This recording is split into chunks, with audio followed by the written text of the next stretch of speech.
Hi, everyone. My name is Lydia Martinez with L Marketing and Events and Restaurant Owners Marketing Academy. Today, I'm really excited to talk to you about how to organize your marketing team and also how, tools that you can use to help keep everybody organized, pointed in the same direction.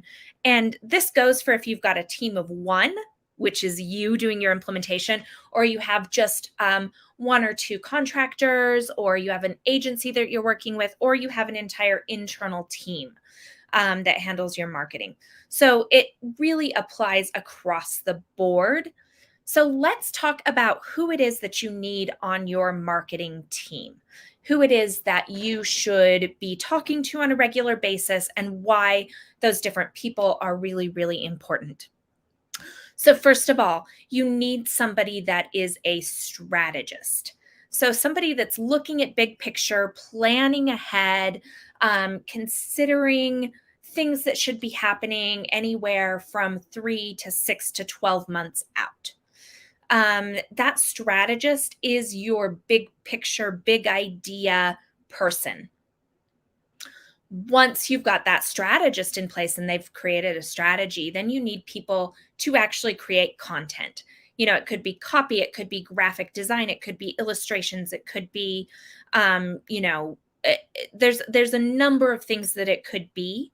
But you actually need that person, to help with that implementation. It could be photography, a photographer. So you need somebody to help you actually craft and create that content that goes with that strategy. And interestingly enough, strategists and content creators and are not always the same person. So that's something else to just kind of keep in mind as you're working on this.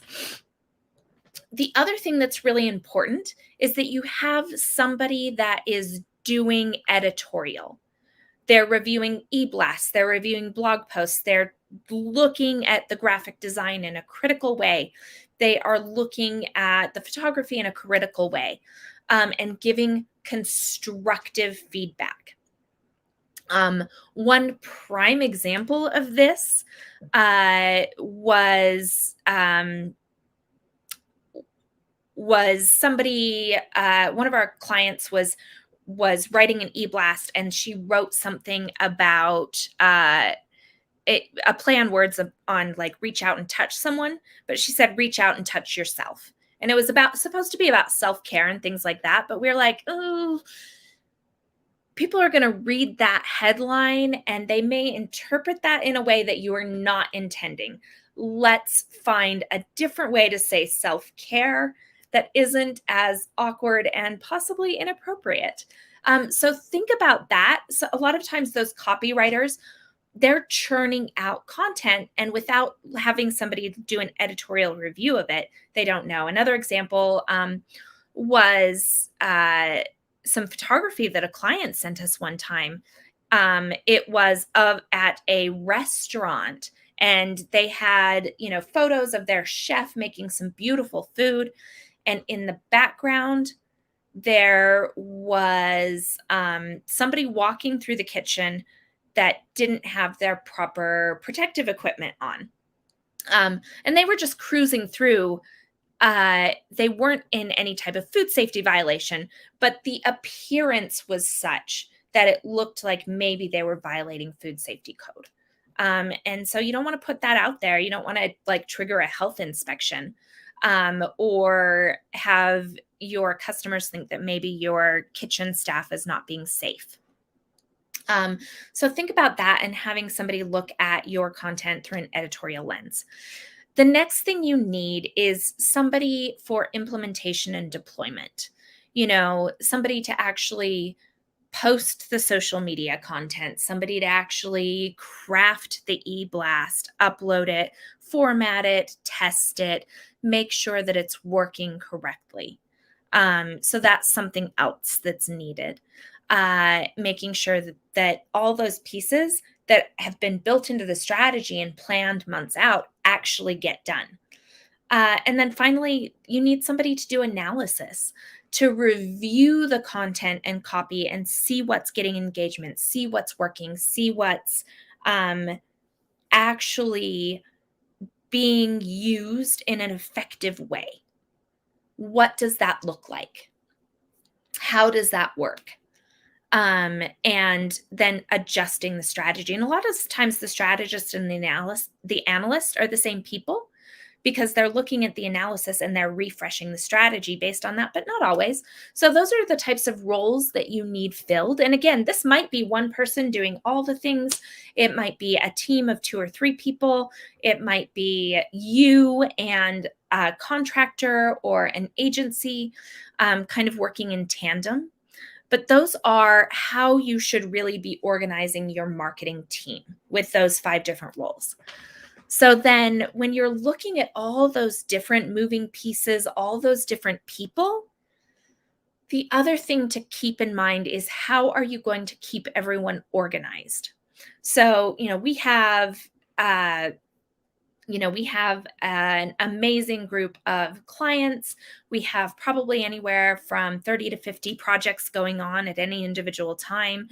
And we really have, we have 22 different people who might be working on any given project at any given time.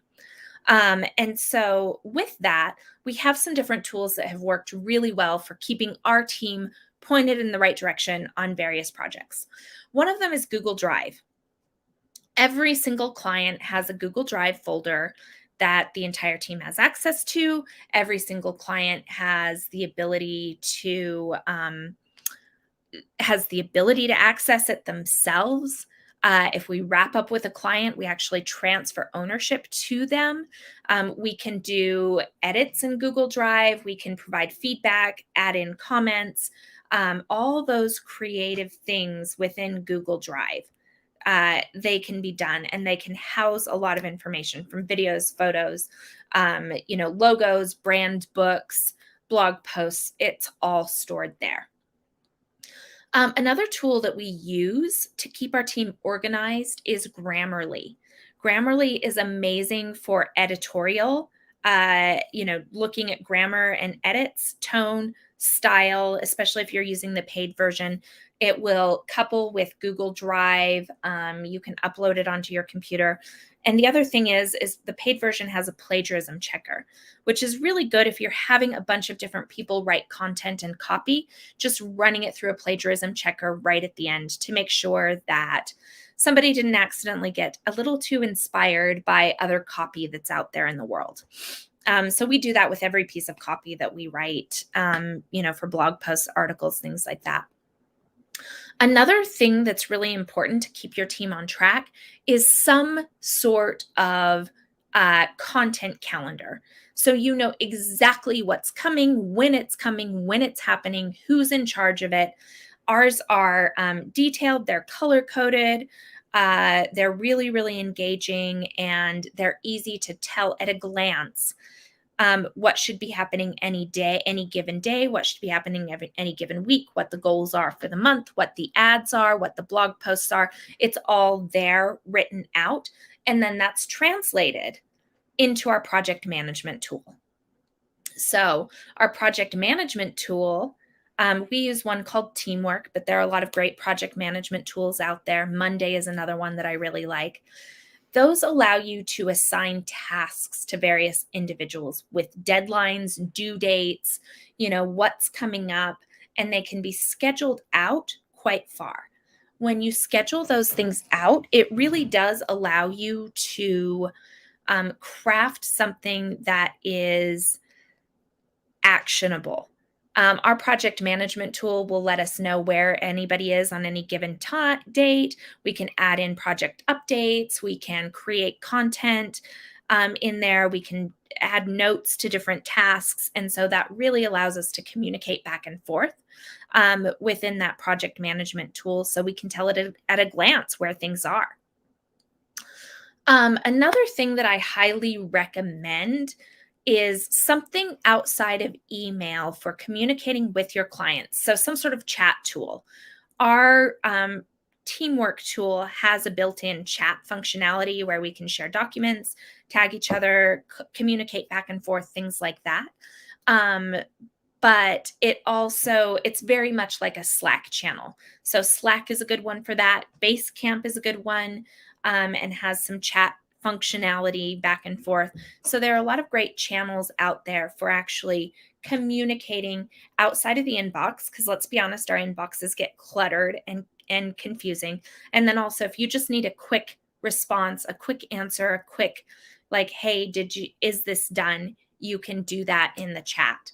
And it's a little bit easier, and people tend to be a little bit more responsive. So, with that, those are our tips for, first of all, who needs to be on your marketing team, and also tools for organizing that communication between all the different people that are going to be taking care of you. Thank you again for tuning in. If you have any questions about marketing, about strategy, or if you're looking to fill some of those roles, the strategist, the content creator, editorial, implementation, deployment, please reach out. We're happy to help you. Again, my name is Lydia Martinez with L Marketing and Events. Thank you so much for tuning in.